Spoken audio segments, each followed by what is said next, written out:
Rock and roll! Oof, that was Yes. loud. Sorry, guys. Uh, that distorted my headphones.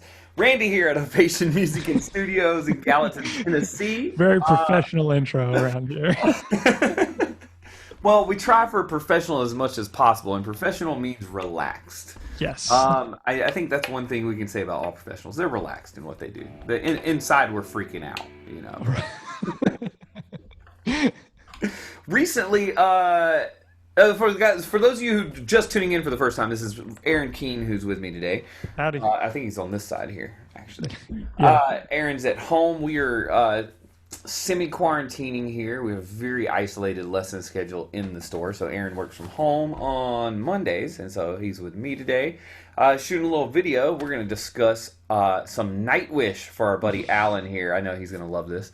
I wish I had an angel. But before we get there, I was watching some of Dragon Force's stream the other day, and he had Stevie T on and Jared Dines. They were discussing the fears of playing on stage. Just in general, In or general, like it in makes this a lot current of sense climate. because I feel the opposite. I'm way more comfortable on stage than I am in front of this camera. This camera is terrifying to me. If I couldn't look at someone's face while I was doing this, it would be even worse. So the lesson videos I shoot are just, it's the most horrifying thing possible for me. And then I have to Yeah. go back and watch them. Live, I don't have to go back and watch it. I never have to see it ever again or hear it if I don't want to. No, no, I get that. You know, there the energy from a room full of people. You know what I mean? It keeps you going. I agree. So if you guys get a chance, go check out Herman Lee's channel on there. He's got some great stuff going on. Since we are talking about heavy metal here, Nightwish, they refer to themselves as a symphonic metal band. What in the world makes something symphonic metal? Is this a real genre? Is this a thing? Well, I know the keyboard player uses a string patch. No, no, I'm kidding. I'm kidding. I mean, in this I particular, mean, you're not kidding though. He totally uses a string patch with air on top of it. well, I think you say symphonic. I think operatic too, only because the female vocalist in this band has a good command of like more classic soprano sounds or like operatic sounds, and can also do kind of like a rock timbre. And of course, the bass player sings with like even more like Yeah, of he's like pure rock rock voice. thing. Yeah, And he's kind of a yeah, he does some higher stuff if you get into some of the other songs. But this song he doesn't go very high. He's singing in a nice lower tenor range and just well, he oh goes boy, all the way up to terrifying. well, I guess we can talk about where he goes up to because Yeah, yeah. So you broke down the vocals here I did. because the song kicks off with your beautiful strings. Yeah, it's strings and vocals, and I gotta say just a brief thing before I completely dig into it. The first time I ever heard of Nightwish was something my brother brought up to me, and he was like, "Oh yeah, and like operatic bands like Nightwish," and he told me a little bit about them, and I had never really dug into that like too much. But my brother, he currently plays with. I'm going to plug his band real quick, but he currently plays with a band called Sound of Thunder, and Sound of they have Thunder. Okay, we'll have that comment in the links below. it's a very they certainly, I mean, I haven't listened to a whole lot of Nightwish. I definitely listened to this song pretty thoroughly and like broke things down. But the Sound of Thunder, they're great. They got a whole bunch of albums they've made, like very consistently high quality kind of thing. It has this kind of like a little bit of thrash, a little bit of like, because this too, and we can talk about the guitar production, has a little bit of like Anthrax level palm muting, but it also has like operatic vocals, and it also has, it's got like a lot of these elements. And my brother plays bass with them, and occasionally does like keyboards and BGVs for them when they do stuff live. And Nina, Josh, Chris, they've all been to my house and had dinner, and they're lovely, lovely people, and they're kind of comic book nerds too.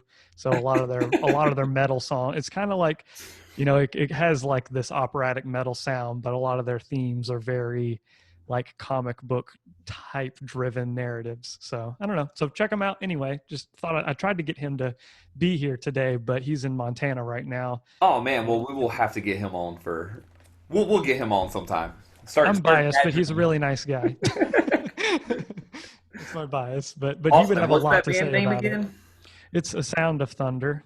A Sound of Thunder or The Sound? A Sound of A Thunder. Sound of Thunder. All right, man. We're gonna check these guys out. That's Yeah. Aaron's So brother. And what's his name? It's Keen. Jesse Jesse. Keen. Jesse Hmm. Keen. Yeah, yeah. So So who's he more keen? so um he would be more keen to talk about the song than I would on many levels because he would understand. It's not that like this is. I mean, I got to play with them on stage once when they came to Nashville and learn some of their material, and it's really fun. But my expertise doesn't lie in this genre, but I appreciate and I like it. It's got some neat stuff. So I broke down the vocal intros at the beginning of the song if we want to Let's talk check it about out it. here. So I have, which I won't show the real song, but I'll just play it once, and I'll do it with the Yeah. string part in there. Let me share it with So you. you pre-recorded this.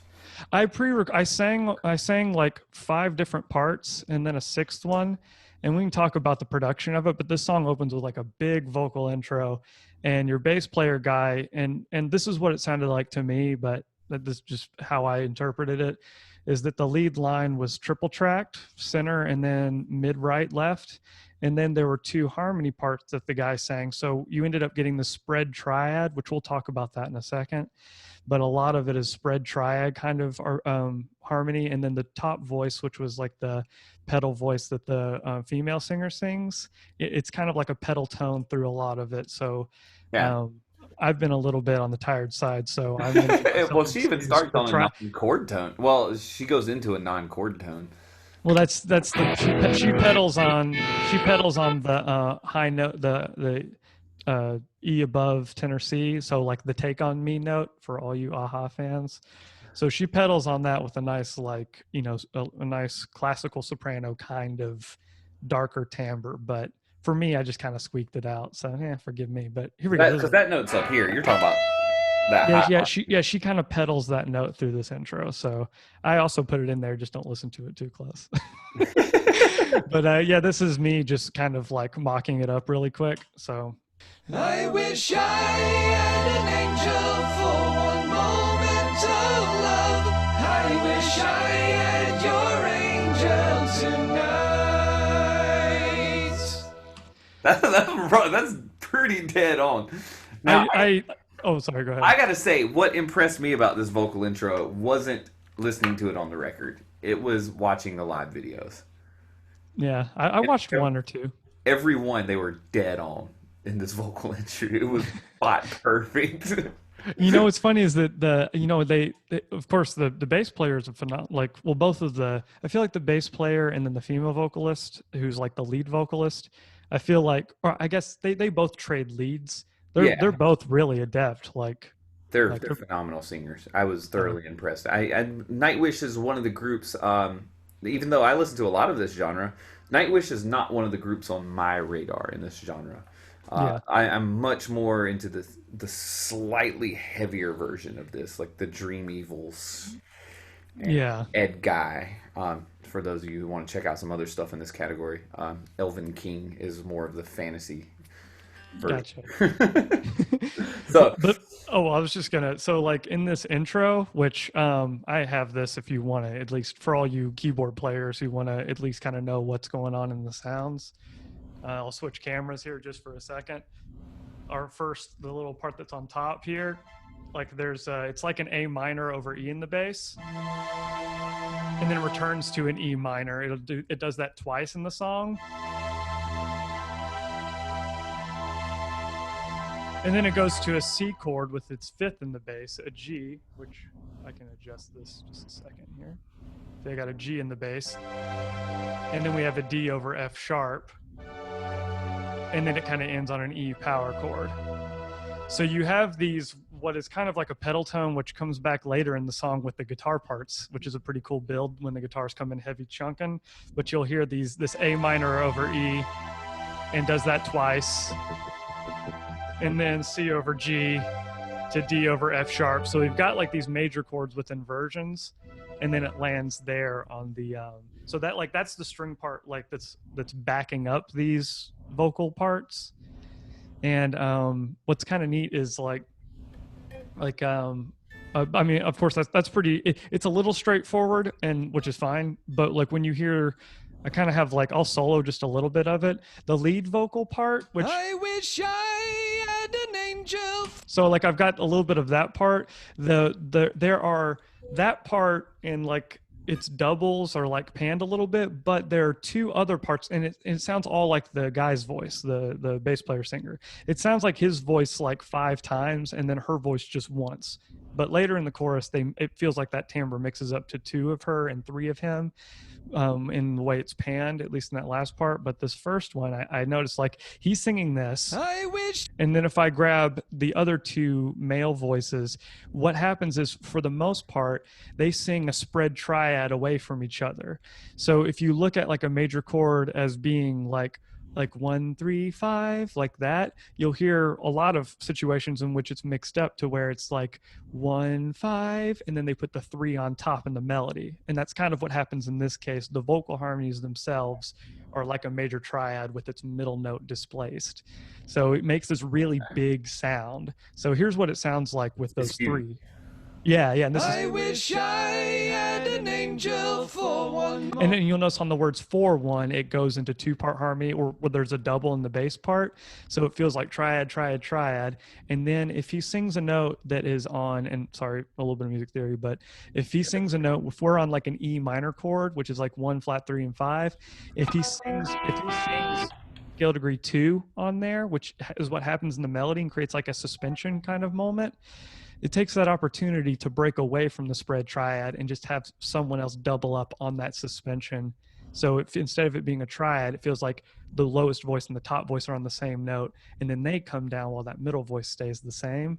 A lot of times when you have a harmony part where the melody is on a suspension, they don't try to build a triad out of that suspension. Instead, they use it as an opportunity to break into like a 2-part harmony sound, or like doubling in the octave, but still 2. So we hear that like for just a moment if you listen. I wish I had an angel for one more. You're on the words 4-1. It feels like You get like the parallel 4th, 5th. Was that what that is? it's, well, they're between the top part and the middle voice. The middle voice is staying the same.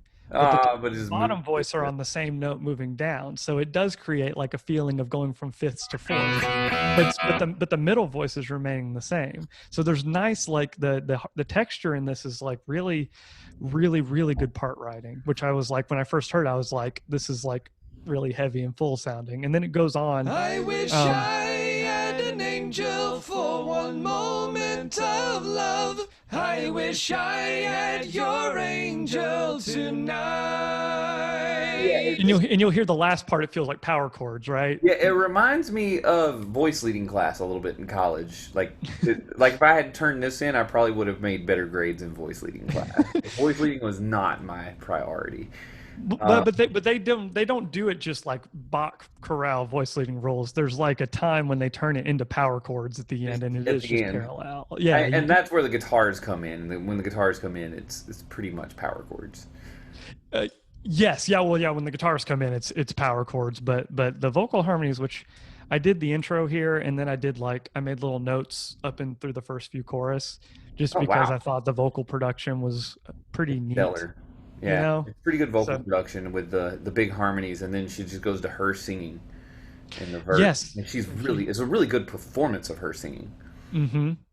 Yeah, it is, and she does like the flat 6 kind of melody, like an Aeolian kind of melody over that E, which is like, I feel like it's classic for that genre. Yeah, that's that.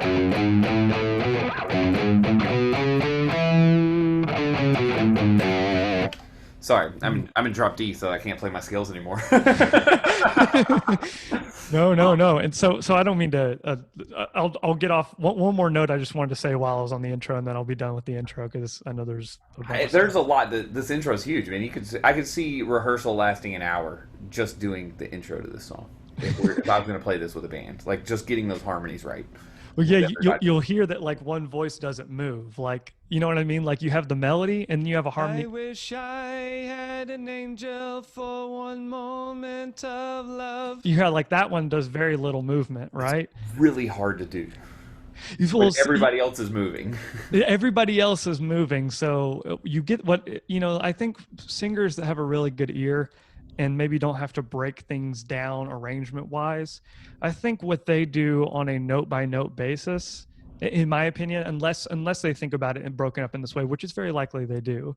I know that which I hate to keep plugging my brother's band, but they have like big vocal arrangement stuff like this, and their lead singer Nina is like ridiculously. She's got major chops, and I know that she and the guitarist will break out a keyboard and go, okay, from here to here to here to here, and so at some point somebody's got like a real like, this is how we're going to build the chord. But I think some people are very good at finding a harmony part, winging it kind of thing, by making sure that a full triad, whether it's spread or whether it's close, they know when one of their notes is making a triad that feels good. But that brings up a whole nother situation of why does the flat 7, like in the key of E minor here, yeah, the D major chord is something that they use to build when he's singing in a melody. That's like exactly where it starts. So part of that knows you have to know what triads feel good over that bass for the genre that you're singing in. So it can get kind of, into the weeds theoretically, but I think a lot, it's a little bit of that and a little bit of just what sounds good. So, Yeah, well, the keyboard player's just playing that A minor over E. yeah. Oh, sorry, the E's here. Again, drop D. And they just happen to start on that D triad for the pickup notes. I don't know that anybody thought about that. They just went, these sound good.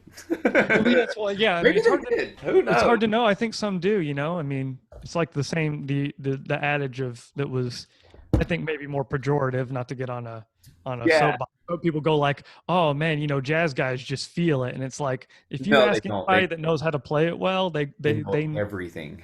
Yeah. So like I think. I'm not willing to completely say they just felt it, or that production did it.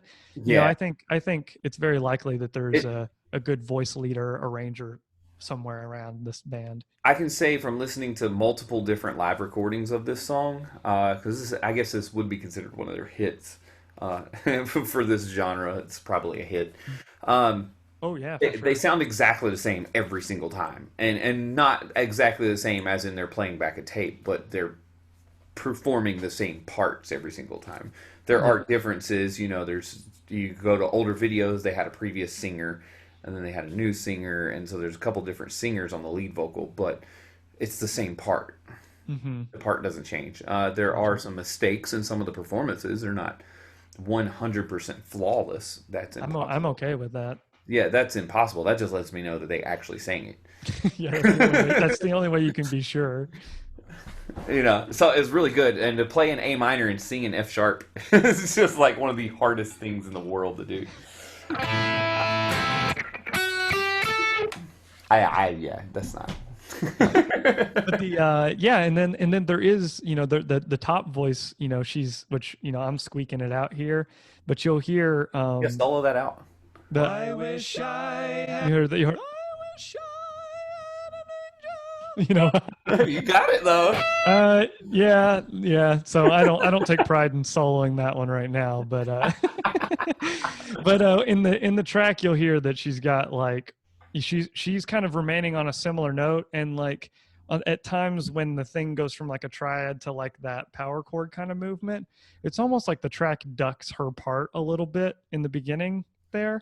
But I think the overall idea is, well, when you have a triad built and you don't want to double what somebody's doing, a great rock solution to that is to pedal something. And what she's pedaling is the key of the song, E. Yeah, which is the same thing the keyboard player's pedaling. Well, it's what the keyboard's doing in the bass, and she's singing that high E. And what happens is she doesn't actually change her note until the very last line, the I have your angel tonight, the very last line. I wish I had an angel. And you'll hear hers is at the top, but right on the last. I wish I had your angel tonight. Or on the word angel. On angel, you'll hear that she like grabs it too. And technically that higher E would be in all of the chords if you include extensions as part of the chord. Sure. I just treat it like it's it's not in that D chord, but what's funny is that on that D chord she moves her melody, right? Yeah, so she goes up to the F sharp, right? Exactly. So, or she goes up to the she goes up to the F sharp on that. Or yeah, she goes up to a G and then an F sharp and then back down to D. So Too high for me, man. I can blow my I voice. can do it, but I sound like a squeaking cat. It's like it can be like a cool effect for me, but the classical soprano-ish kind of sound, like getting that dark timbre that high up is like it's pretty skillful to get it all the way up there. If I try to do it, I'll end up sounding like if I try to do it well, or if I just try to go up to that note, the best I can do it is like an AC/DC thing, to where I So can you make it sound like create. house I got a bells. question for you that Yeah, has nothing kind of to do with this song because you did it, but only because you did it was for this song. Do you sure, sure. use these vocal harmony breakdown recordings in your rehearsals for group Um, stuff? Like when you're I've working with bands? yeah. Well, when I'm working with bands, I'll give them like usually what I'll do, and especially if I'm working fast, which I didn't do for this song, but like I'll find the notes and I'll play, like I'll record a track of me playing an acoustic piano sound with their specific notes. And then I'll go back and sing that. And I'll give them a track that has the song in the center, me singing their part on the right, and a piano hard hitting the notes on their left, just so they can be real sure of the pitch. Nice. And so when I'm working and doing 3-part arrangements for a group, I'll give each one their own track of whatever songs they're working on, and it makes it to where you get like if you I mean if only we all had as much time as the Eagles had when they were playing together in that circle for Yeah, hours and yeah. You hours at a time, getting take everything 6 months off perfect. of But work and just work on vocals. yeah, but we don't Nobody in has this that day. anymore. Then well, you need money for that kind of time, and a lot of times that's not really there for like songwriters in the situation unless you're like all in. And Yeah, so that's a huge rabbit hole of discussion between record labels and publishing companies and the lack of funding in the music industry and then the music industry as it's falling, we're in the middle of a quarantine. yeah, there's a whole Um, nother. so there's a but lot of but that going on. yeah, but long That's story outside short, of no, I make these kind of things Oh, with that's piano. awesome. That's a great idea. If you guys have any questions about making those, let us know, man. I'm sure Aaron would love to get some insight on that. Sure, Or I'm we'll make him. I'd love to hear some insight on that. I'm I don't open know. to. My ear hears things really well, but it doesn't hear that kind of separation. I hear the group parts as a whole more so than each individual thing. It's something that it's funny, I learned how to do those kinds of things by teaching bands how to do them. That's awesome. Like I was teaching like student bands, and like they were like, okay, we have to do this song, and I wasn't great at it at the beginning. I just I noticed I just spent a lot of time doing it, Hunkered down and did it. and I got better as it went along, and just like anything. But I've also used it professionally too, with working with artists in Nashville, making them harmony tracks for their band to rehearse. That's Um, awesome. and yeah, it helps. It helps when you have more than just a lead vocalist and one harmony vocalist. So even though you don't listen to a lot of this genre other than your brother's band, A Sound of Thunder. Hmm. Thanks for that plug. I mean, they don't need the plug from here, but I'm just saying, Always need the plug.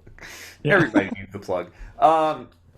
So the vocally and keyboard wise, I don't think this is so far outside of the stuff you've brought to us before. This doesn't seem like vocally how they're arranging these harmony parts. Maybe performance wise, I think the performance is a little different, but how the Sure. parts are arranged over chord changes isn't so much different than a lot of these other vocal parts. Maybe the Steely Dan are a little bit different because they're always singing non-chord tunes, but um, Yeah, there is a similarity between songs that have these stacked harmonies.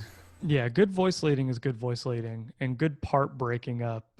Being intentional about how you voice a chord among three vocalists or more is it's pretty cross genre in my experience. Yeah, Like it's almost like this is voice leading. It's not a genre at all. now there's like there are times when you hear there's certain types of voice leading, like if you could imagine playing all the white, like if you played like a C major chord on the piano and you played C, E, and G, and you just went one chord at a time going up the piano. There are harmonies that move like that um in songs, but they're a rarity, because the hardest thing I think for people to learn how to do is to build chords around a melody that already exists. And the people that can do that really well, you'll find that certain voices are static and don't move at the same time, or certain voices jump below the vocal melody to make the chord that you want, or a lower voice will cross with another voice. All those kinds of things are a little bit like, each one is like a step level in difficulty. And this song, when the intro of the song started, I was like, okay, this is a group that understands how to break that triad apart and how to Yeah. put it together, even and with a pedal tone too. What notes are the same? What notes are changing? How far do you have to move to get to the next chord? How far can you move to get to the next chord? That's super important with voice leading. A lot of people I hear skips, like large skips in the melody, and that really frustrates the voice leading Yeah. in the lower part sometimes. And like when to switch from three different notes, three letters to two letters. It's still three voices, but like in the song we're talking, I had an angel on the words. Well, I write all my songs with only 2 letters per chord, so. Well, but I mean, I'm just speaking specifically to the vocal harmonies where it's like, Yeah. you've got 3 voices and they're singing 3 different notes, but at critical times that are important to the melody and where the chord changes, like you decide this is going to feel more like a power chord now, which is what you Yeah. pointed when it Which is switched. this. You're like, oh, that's kind of like fourths and fifths. Yeah, I mean, they that happens in this intro. Yeah, they did that at the end of that one line. Exactly. They kind of Exactly. saying that thing. No, it's exactly that. Like it's it's Nice. yeah, it's And I think all of that's what makes this symphonic. yes, yeah. Very much like how classical voice leading would be done. Maybe the fourths and the fifths are a little excessive, but if you really analyze a bunch of early Bach, there's a lot of fourth and fifth movement in it. And he's really good at breaking the rules. He's probably the best at it. Mozart would be more of the here are the rules, and Bach's more of the here's how you break the rules for me. Gotcha. And I think that makes it symphonic. But what makes it metal? What makes it metal?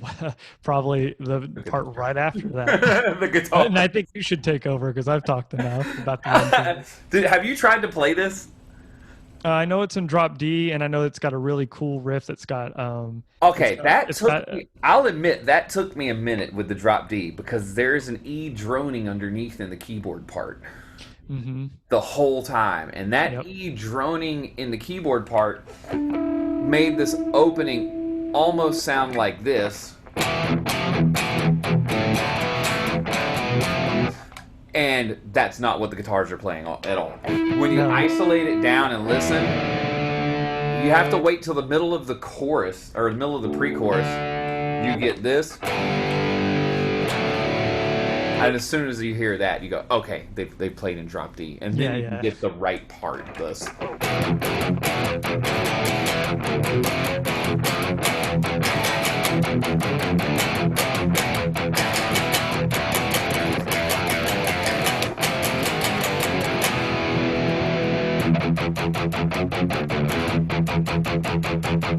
But that I love that. I love that. But I love that, like the way with like the palm muting that is encroaching on it, going sharp. Well, I mean, it is technically going sharp, but I love that sound. Yes, and that's what I think of Anthrax. I'm like, what you're listening to right now with me playing is you're listening to. I've got a PRS Archon 50, which is PRS's heavy metal amplifier kind of thing. It's a wave sim. And I've used the Devin Townsend patch, the crunch patch that he uses for his songwriting rhythm guitar parts. And yes, it's flubby on the bass, and that F sharp is driving sharp. Oh yeah. I would say this tone is like 90% of how a metal guy would get a rhythm guitar tone for this kind of chuggy thing. You have to turn the overdrive pedal on, which I have off right now. So when I play it again with the overdrive on, it'll tighten up that bass and make the mids more present.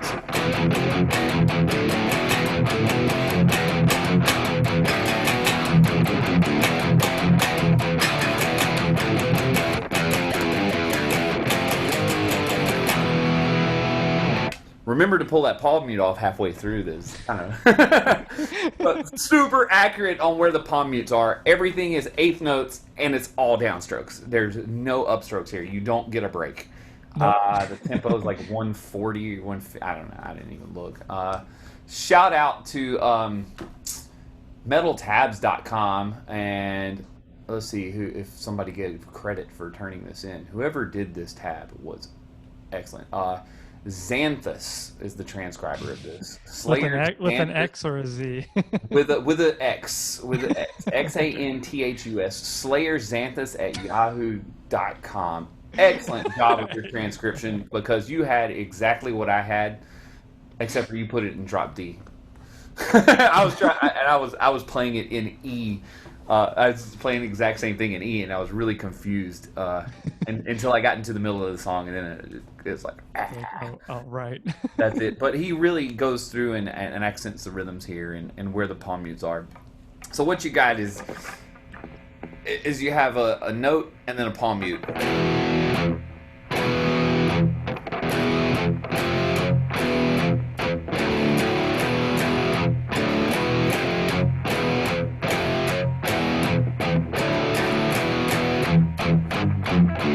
And he's using the non-palm muted notes in different places. So you get 1, 2, 3, 4, and 1 and 2. That was 3 and 4. It's hard to count. It's so hard to count because what's being played is 1 and 2 and 3 and 4 and 1 and 2. And the only thing that gives the rhythm some interestingness, so to speak, or some syncopation, is the sheer fact that some of these things are offbeat, coming in on the and of 4 with no palm mute, and making that chord change come in early. That's the only thing you get rhythmically interesting. Otherwise, the song is just.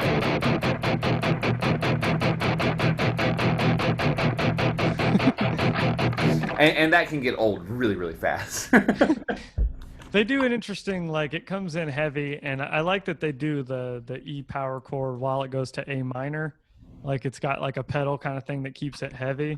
You get this down. There in the verse. So where, like, you can hear the chord is going to A minor, but it's not in the guitar part. They just keep chucking right along on that E. On the E, they use the pedal, yes. So in that verse, you're playing the A minor on top here. And the guitars.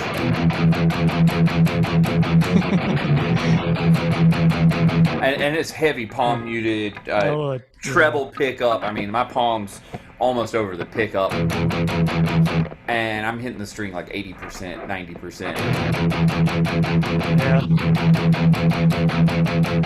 Yeah. It makes it so sharp. And this is pretty early on. I want to say, what did I look up? This is 96 or something? Oh, I thought it was older than that. Or maybe it's early 2000. 2003 or 4. It's pre-gent. Oh, for sure, yeah. And is all you have to do to make this gent is just play the chords and release the palm mutes. Well, you have to put. And then it's gent, man. These guys are genting before gent. There's our hot take. It just crossed my mind. But yeah, anytime they play a chord, there's no palm mute. Almost every time they play a single note, there is a palm mute.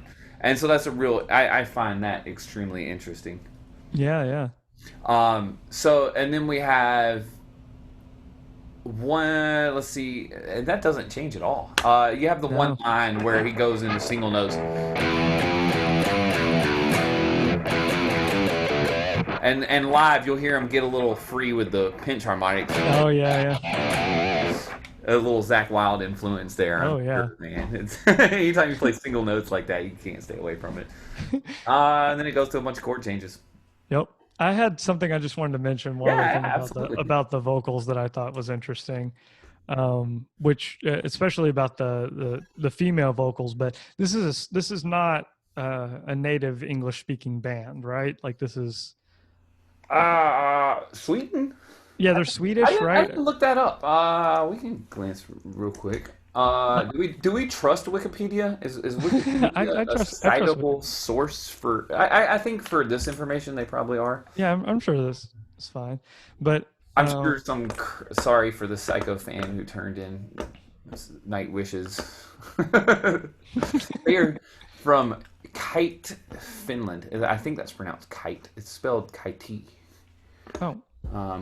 But it's Finland. Yeah, so they're Finnish. Yeah, I noticed that they did the at least especially in the female vocals, she does a couple of like really old school kind of things, and not just from it may be from like, like it may be from classical training or whatever, but not only is the width of the vibrato that she sings really like wide, there's also like, or not super wide, but it's slower, I should say, and it goes up like from like B to C on one of the lines, but she also Yeah.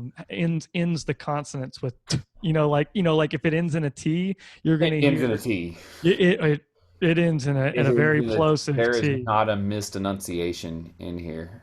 I had one part here, one other part I grabbed Even the that I G just in thought was angel, even the G in angel's really, it's not angel, it's angel. yeah, they're really like the consonants are really strong. I grabbed one part, I think it was at the end here. Old loves they die hard. So you hear there's like vibrato, and that was me copying hers, but I'm not far off with that amount of like the vibrato is about that wide, and you hear that, which of course mine aren't lined up, but you hear like the in there that's pretty strong. Listen to that on the record because and it's not even at the beginning, like when I was showing the intro, there's like you can still hear that like as the last part of the line. Well,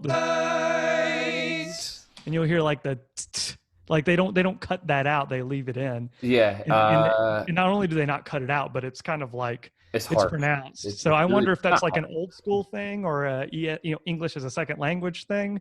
But it's kind of neat. I remember when I was studying Billy Joel stuff, like there was a period of his career where everything he ended was "t," and Frank Sinatra would all. I assumed he just got that from crooner stuff from Sinatra because Sinatra would end hard sounds with "t." Well, And so is that like classical training or like? consonances are our understanding of how, or are our ability to understand words. The vowels allow us to change the words, but the consonances are how we understand them. Without the consonants, you just hear and you Yeah, can't but there's a lot of popular understand music anything. that doesn't do this, and we get it. You know what I mean? So it's like a stylistic My thing. assumption would be is they're not using an auto tuner.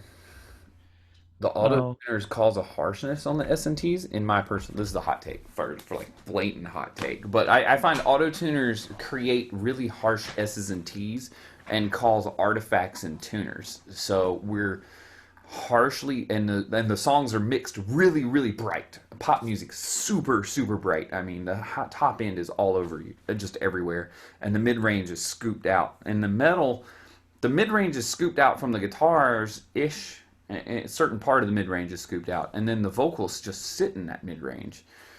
And I just feel like you have more sonic space to have the S's and T's, and they're probably not doing as much tuning where they would get artifacts from having S's and T's. okay. I just assumed it was an old school stylistic thing, or Could be you know what I that. mean, like you know what I mean, like. That doesn't sound very controversial, Aaron. Well, I'm just. Well, the other thing is like R&B vocals don't really have any hardly No, anything no, they like would that. old school R&B vocalists. They would actually, from what I've heard, the rumors are they would actually not sing the consonances on any voice that wasn't the lead.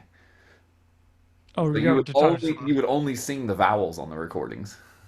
Well, it's there's a range by how hard you can, and I think, Yeah, and I think in this one, it's like it was really easy to hear on the record it's hard as that wide vibrato and that sound. So it made me kind of go like the training here, at least with the female vocalist, the lead singer vocalist, well, at least on the recording, was really easy to hear that there was a part of this that felt like classical training, and like you're taught to enunciate, yeah. because the vibrato is a dead giveaway because of how slow it is.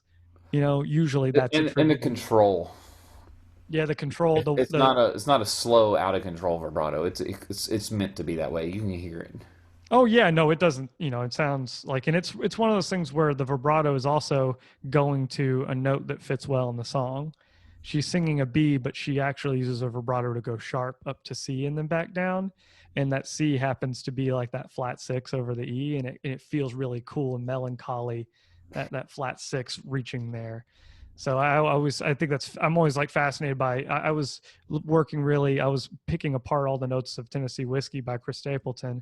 And I found that when he was singing the third of that song, his vibrato sometimes would go sharp onto scale degree 4. Same thing with there's a Brendan Urie tune that I noticed when he was singing on the third, his vibrato would go sharp. And this one does the same thing, and it's going sharp to like a tone that fits well in the mode pitch wise of the song. But in this case, it happens to be a very slow vibrato. Like it's not too wide, but it's just going at a slower rate, I guess. So it's Yeah, like, it's wide. It goes from a pitch to a pitch. exactly. So I just thought that was really neat. I don't know. Sorry, I'm just rambling now. I kind of. I just, oh man, sorry. sorry. I'm sorry. I'm getting too loud, guys. I keep leaning in on my mic. It's terrible. But Aaron has to go here. He's got classes to teach. I'm sorry. Sorry. I had to run. That was awesome, guys. Check out A Sound of Thunder. We'll give you guys another plug. Jesse, come do a video with us, man. I'd love to discuss some more of this stuff, because this is the kind of things that I listen to in my regular listening time when I actually get to listen to music for fun as opposed to work. I love this kind of stuff. I love classical music. I love metal music, and I love metal that incorporates classical music. So this is a lot of fun. So let's get Jesse on sometime. Jesse, I'm calling you out now. For everybody else, to my right or left, depending on your screen angle, is Mr. Aaron Keene at Aaron Keene Guitar. I'm Randy at Ovation Music. You can find us at OVMS_Gallatin. Remember to hit like, subscribe, and share.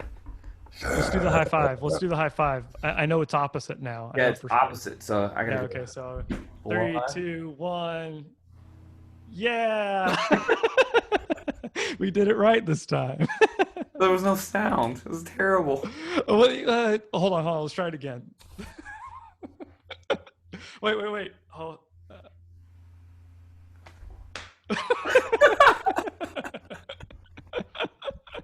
This is the worst ending ever.